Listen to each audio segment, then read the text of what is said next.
So, hi everyone. Thank you for watching today. Thank you, Brian Epstein, for joining us. So, Brian Okay, thank Epstein you has so been a much. career transition and business coach for nearly 20 years. Brian provides coaching to executives, senior leaders, and management, as well as business professionals. Several employment law firms have referred clients who have been downsized to Brian. Brian has coached clients from the time they receive notification of their dismissal until they've been able to secure new work. Brian has coached employees of law firms as well as human resource professionals, senior leaders, and management of corporations. Brian has taught business and career management programs at local community colleges. Brian holds a Bachelor of Commerce degree from the University of Ottawa and a Bachelor of Education degree from the York University. Wow, that's really impressive. And he's now completing further accreditation from the International Coach Federation. Brian's professionalism, dedication, and commitment has enabled him to develop strong working relationships with all of his clients. That's quite a story you got there, Brian. Thank you for speaking today, and good luck with the presentation.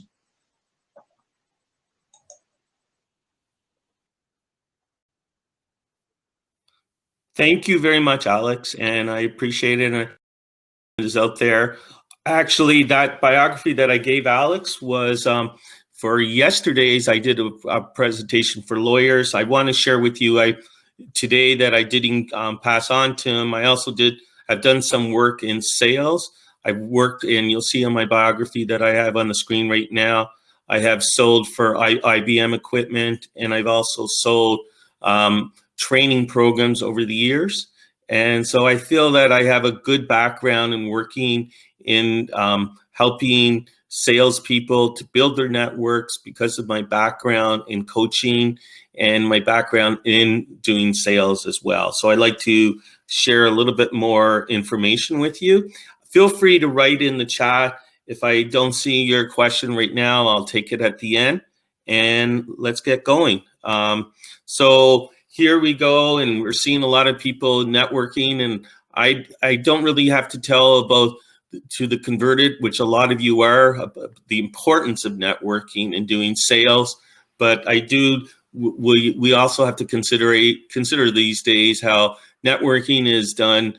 A lot of it on Zoom and on this type of technology, given the pandemic that we're in. But networking can be done in this time of crisis in the pandemic.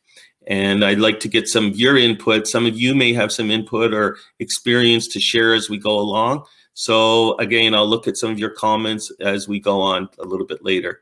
So oftentimes, and again, this probably wouldn't apply for a lot of the people here, when I mention the word networking, and I've had clients, that's the reaction that I get. But I would assume people that are in sales, you know the benefit of doing networking. It's just how can we do it better?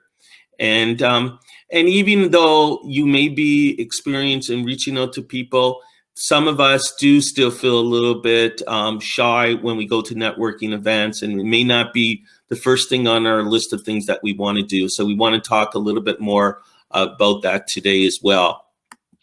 So by going to doing networking, there's a lot of things that can be beneficial for you. You can get some help and support and get advice and guidance, but you will find often people that you can collaborate with, whether or not it's other salespeople or people that may be in other organizations that may be able to help you to reach whom your target market is and whom you're trying to sell your products to. So, a lot of times the word networking has a bad connotation of bad. Many people get scared when they see that word, but basically it is just talking to people and seeking and sharing information, getting some things that may be ongoing, developing the relationships. And I'll be talking a little bit more about that as we get going, as we go through this presentation too. But looking at networking, it's a reciprocal. It's not just a take, it's a give too, and that's something else that I'll be going into a little bit more as we go on. So the success of sales depends on in maintaining and expanding relationships with existing clients and attracting new clients. And the same thing, I would say, the success of networking depends on maintaining and expanding relationships and figuring out how to stay in contact with those people and develop the relationships with them for now and into the future. So when when we think of networking, we can only know how much power there is, and it can really help you to grow your own sales teams, your own sales revenues by networking and finding out. So a lot of times when I've done sales in the past, I actually had one manager who thought the more phone calls I make, the more sales. Now, sales can be good for cold contacts, but obviously going to use your network can bring in more sales. And I found when I was reaching out to the people that I knew, I was able to develop more sales. And oftentimes when people do the sales, they feel, or do networking, they feel, this is not something I want to do right away. So it's making positive habits and positive thinking. So positive thinking is that the networking can be helpful. The positive habits is putting it on your schedule and figuring out what time of day that is most comfortable for you, and you have the most success of reaching people to make contacts with some of those people. But obviously, having a positive outlook by going to events and all of this will bring some results. Now, a lot of times when I mention going to going to meetings, people say, this is the worst thing I could possibly do. But when you go to it and have a good strategy in using at networking events, you can get some good contacts that will be able to help you for your sales, and B, it will bring the results that you want. So what I look at when I look at networking is building relationships and how to keep those relationships for the long term. And so basically, if you're going to be going to events or you're going to be talking to a person one-on-one, research the person in advance, know the person who you're going to be talking to, so you'll be able to share some information and pass some information back and forth. Know that more about them. Look them up on LinkedIn and see some information that you can. And this will help you to reach out when you're meeting with them. You'll want to know more about what you have in common with the person, what things you share. Do you live in the same neighborhood? Do you like the same sports? Sales is building relationships, and networking is building relationships. So find out what they're passionate about. Ask them. And then that way, when you follow up and meet with them in the future, you'll be able to talk about that as well with them. So a lot of you know already the advantages of networking, but I'll just list them, go through them again. You're developing strong business relationships that are not going to help you not only for now, but it's going to help you for the future as well, for your sales. It's going to help you to grow your own business, and it's going to be helping to bring those revenues in for the now and into the future. And you'll be able to collaborate with people that will be able to help you for your own business and sales now and into the future. And obviously, you're going to make some friendships, and you will get the return on your investment. Return on investment is the time that you put in.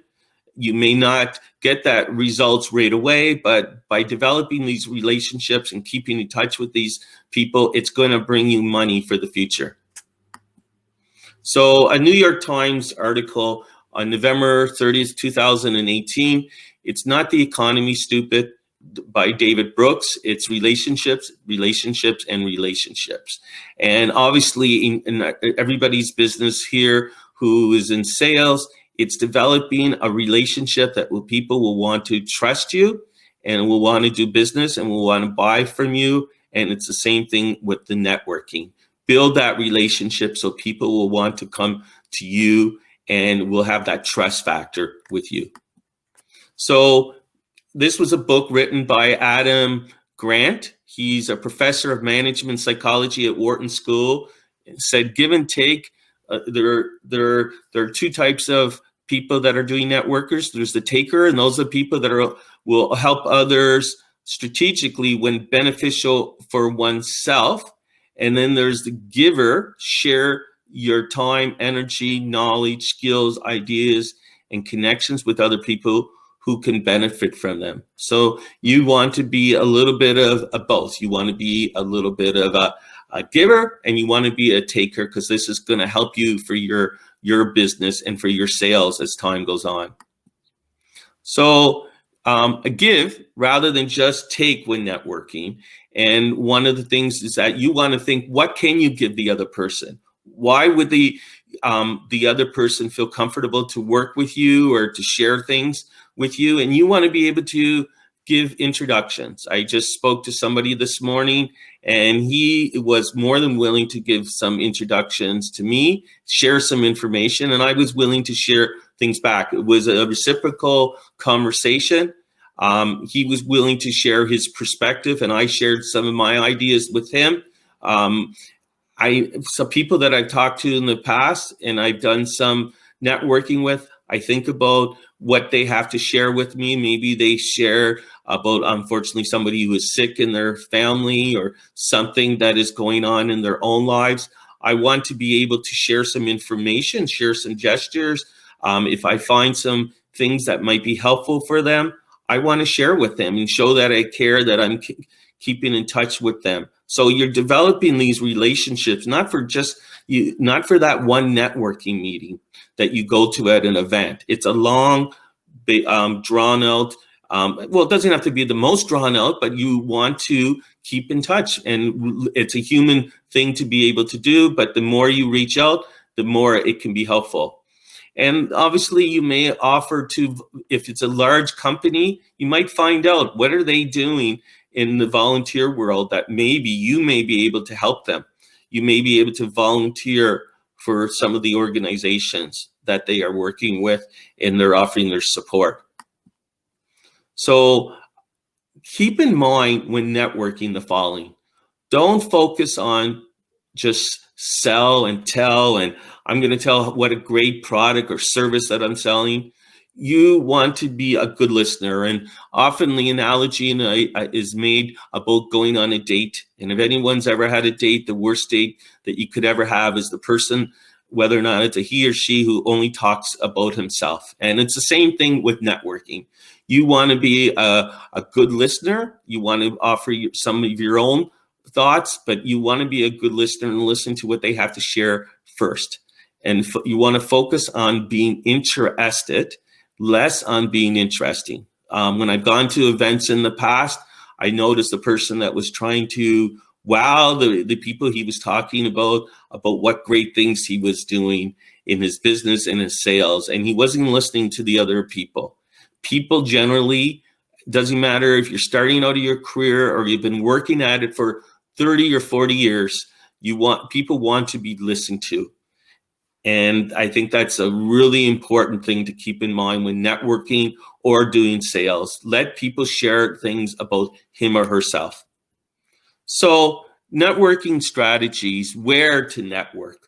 And a lot of times it's going to breakfast, lunch, dinners, sporting events. It's with people that you know. You're having your own social gatherings. Obviously, things are a little bit less today, but you want to be out there. You want to be out there networking with people that you feel you can you can meet other people. Now, today it can be done. A lot of it's being done online, but there is networking that's being done still in the middle of this pandemic. So whether or not it's associations or educational programs, seminars, community and religious organizations, the key thing is to keep yourself involved and getting involved in other activities and meeting with other people, and being open to be involved with nonprofit organizations and to get out there and talk to people. So that's one thing. Those are some events to be involved in and to take part in. Okay, so what types of networking events are worth your time? Again, I mentioned a little bit about the breakfast networking, but there's also industry-specific speaking engagements. I would suggest that it's always advisable to get involved. Let people know who you are. Go to listen to other engagements. Get involved. Volunteer at those networking events. Even if you take tickets at the door, people will get to know who you are, what you have to offer. Be a friendly person. Keep in mind, when people are coming to these networking events, a lot of people are feeling a little bit shy. So you could be the person that welcomes people and get involved in other networking events. Be involved in roundtable events. I mean, you're coming to an event right now. Maybe there's a speed networking event at a chamber of commerce that you can be involved in, or there's another roundtable event where you can share some information. Obviously, some of that's will happen in a greater level when this pandemic is finished, but some things are going to be happening right now through Zoom and other technology. Often I've gone to them myself, happy hour networking meetups. I remember going to one out in the Markham area, but they're all over Toronto or Canada.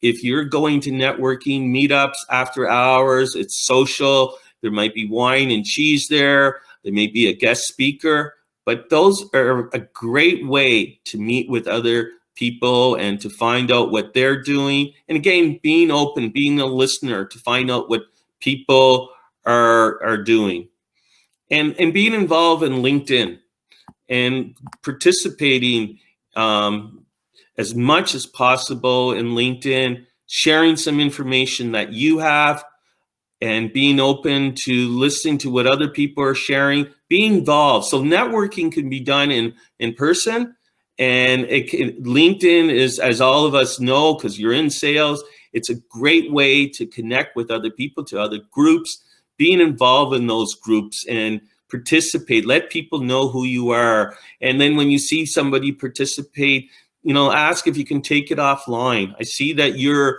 working in this area, and I have a real interest and a passion about working in the same area, and I'd like to know more about what you're doing. And I'm in sales. I'd like to get some of your perspective. Do you have 5 or 10 minutes that we can meet with one another? So there's so many advantages of ways of using LinkedIn that can be really beneficial. So again, being involved in speaking and letting people know who you are and increase your reputation out there. So if it means writing articles about your own experience, and you don't have to be in this industry for 20, 30 years. I met a gentleman just recently. He's out of university only maybe a few years, but he's very confident. He writes articles. He's done some speaking. He's known as a person that people can trust on. And of course, people that are more experienced in their field, in the sales field, they may be writing and speaking, but you will increase people that will want to contact you. I did some speaking, and I'm doing obviously today, but I was actually contacted by Dragon's Den, a very well-known CBC TV show, because they saw me reaching out and contacting other people. And so if you increase your exposure out there and you write articles and let people know about you, you will make contact with some of the people that you want to make contact, or people may contact you. And obviously, sometimes it might be a good idea to even reach out and people that you want to contact. Maybe they're industry leaders, and say you're writing an article and I want to include you in this article. I want to talk about you in a speech that I'm going to be giving. People will be open to hearing from you if you say that, and if you reach out to them, whether or not it's one of your clients or people that you want to reach out to and talk to, who are industry leaders and maybe sales professionals that you want to talk to. So we know in the pandemic, and I've already talked about this, it's hard to meet with people in person, but Zoom seems to be the way. So if you can set up meetings with people, I want to learn more about what you're doing. Can we share some time to talk? This is another way of reaching out. Can I have 5-10 minutes of your time? Often people will be more than willing to do that. When you think of so many people today are home and they're not reaching out and making contact, I think today may even be more of an advantage if people use it wisely to build their network. People are open to it. They're not in their office where they spend so much of their time commuting. They're busy at home because they may be taking care of their kids, but they will want to be speaking to get your perspective as well as they will be willing to share theirs. So it's a give and take, as I've mentioned already. So use the opportunity with this pandemic to reach out to people and set up some meetings. It can be really advantageous for you. So what are some of the outcomes of networking? Well, first of all, you're going to obtain some information, advice. You might get some introductions.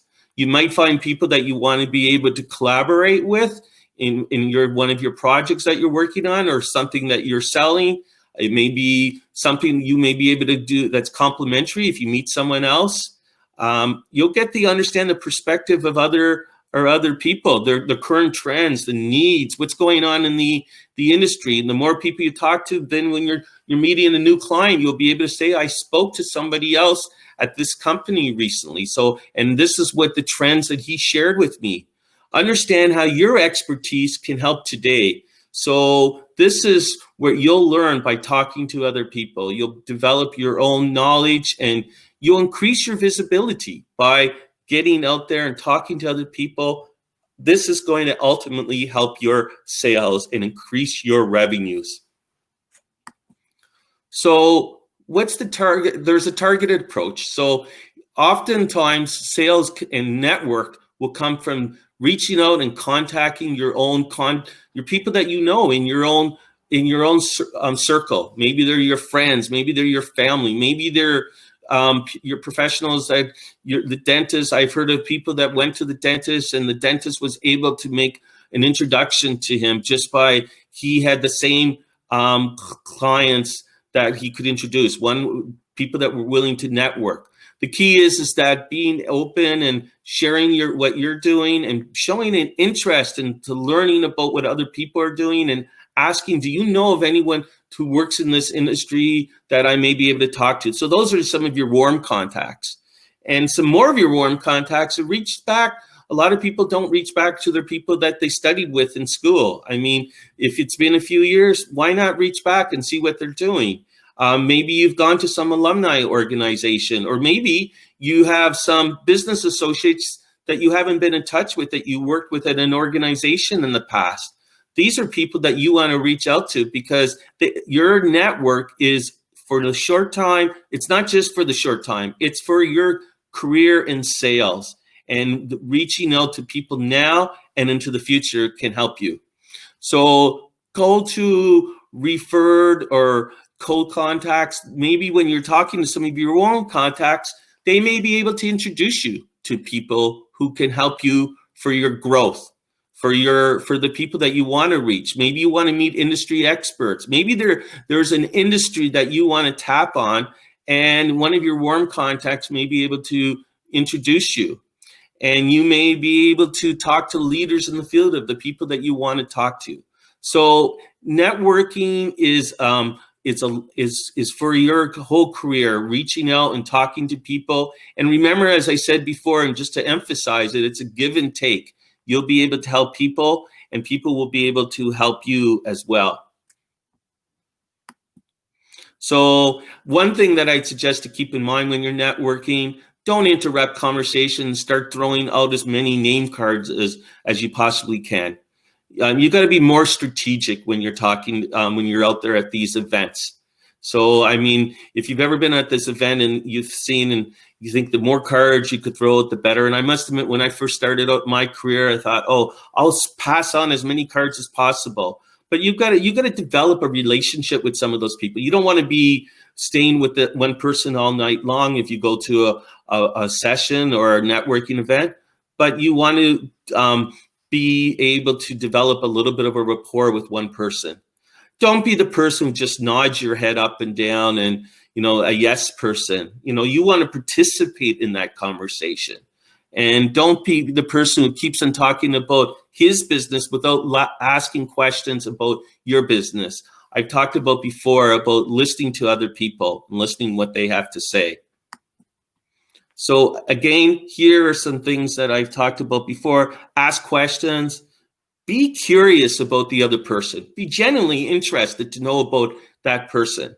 And it's just a nice thing to do from a human perspective, but it's also going to help your sales. People want to know they're being listened to, and people are interested in what they have to say. Ask questions about their role, their business. What roles do they have? What roles are they? What are they facing right now, and what challenges? What are some of the things that they're challenging in their business? What are some things, and that will show your interest. And people want to know that they're being listened to. So keeping other things to keep in mind, don't focus on just selling. Focus on building rapport. I've already mentioned about being a good listener. Be interested, I talked about already. Connect other people. Be willing to connect people to each other. That is a good thing to be known as Brian is the guy or John is the guy who will make connections, because you'll be the go-to person that people will call.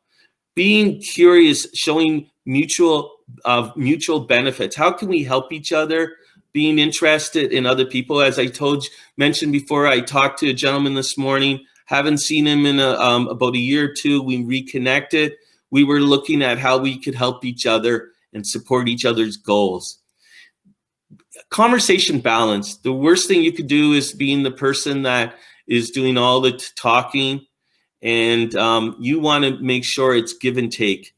And if you're at an event and being able to move around and to have the momentum and to talk to other people, that's an event in live in person. But even in a pandemic, just maybe one thing that I often suggest to people to do, set up a Zoom meeting with people who are your friends, maybe working in different industries. Maybe they're going to be your board of directors, and call them your board of directors and say, hey, guys, let's set up the Zoom meeting and we can help each other. Maybe they're in different industries, and by tapping into them, we can support each other's goals.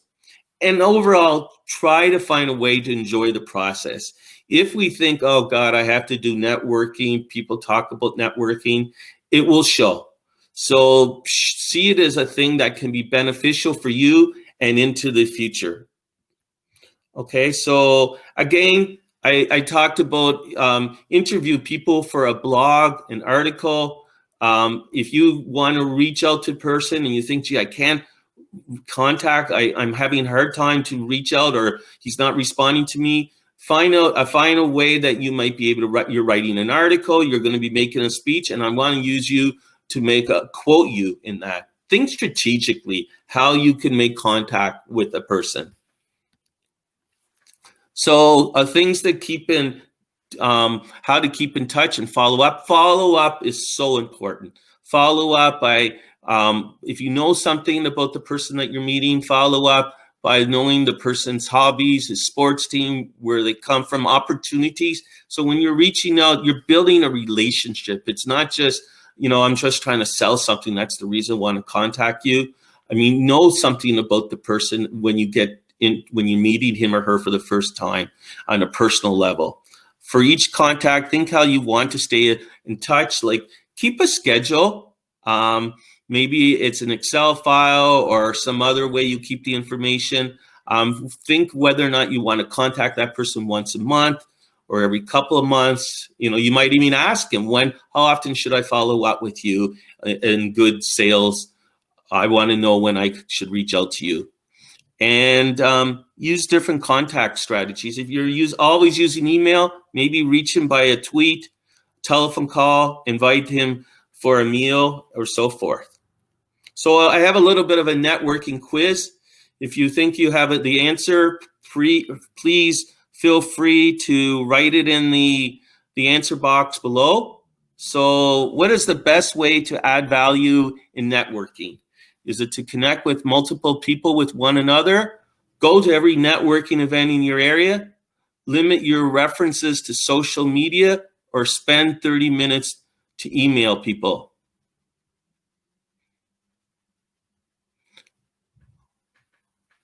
I think it's to connect with multiple people. If you can connect people to one another, People will remember you forever. I have a gentleman right now. I just met him at another event, and he's reaching out to me and trying to connect me to other people. Boy, am I going to remember him if I can. I'm trying to think already of people that I can connect him to. So it will be something that will be well received. Here's another quiz I have for you. Quiz question. What is something to keep in mind when networking? Giving, email blasting, or giving and getting? Well, I don't see an answer written there in the chat right now, but giving and getting can be, you want to be able to figure out what you can be able to give to other people. This is what's going to be really, really beneficial. Seeing what you can give, and then people will be willing to, you'll be able to take back. And so it's a little bit of giving, and when you're networking, you'll be able to receive things as well. So I didn't go over this, but if you were to host a networking event, what's something that you would want to do? Make certain that you invite people whom are successful. Make certain that you invite people that are like-minded. Do something that is similar to every other networking event, or do something that is original and focuses on, and I left out the word there, fun, but and that would be the answer. Do something that is original. Make it something that is a fun event, bringing people together. Maybe you can do that on Zoom. Figure out a way to invite your own friends or other contacts and say, we're going to have a dinner tonight, or we're going to have a little bit of a game online, or something that will bring people together and build the network. But if it's in person, when this pandemic is finished, you will want to have an event that you can invite different people and so forth, and make it fun for everybody. So that's a little bit of my presentation today. If there's anyone that has any questions, feel free to reach out. Hi, Brian. I just want to say thanks again for speaking. I'm happy to answer any questions that you might have.